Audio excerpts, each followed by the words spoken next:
আসসালামু আলাইকুম। নেক আমল করতে চান? কিছু আমল এমন আছে যেগুলো করতে খুব বেশি সময়ের প্রয়োজন হয় না, অনেক জ্ঞানের অধিকারীও হতে হয় না। কিছু এগুলোর ফজিলত অনেক বেশি, যেগুলো বান্দার আমলনামাকে ভারী করে। যেমন রাসূল সাল্লাল্লাহু আলাইহি ওয়াসাল্লাম বলেছেন যে লোক আমলের আগে একবার বলে সুবহানাল্লাহিল আজিম। আশা করি সম্পূর্ণ সূরাটি শুনুন। أعوذ بالله من الشيطان الرجيم. بسم الله الرحمن الرحيم.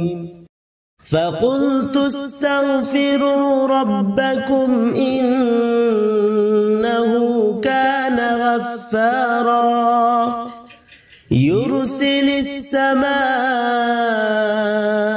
عليكم مدرارا ويمددكم بأموال وبنين ويجعل لكم جنات ويجعل لكم أنهارا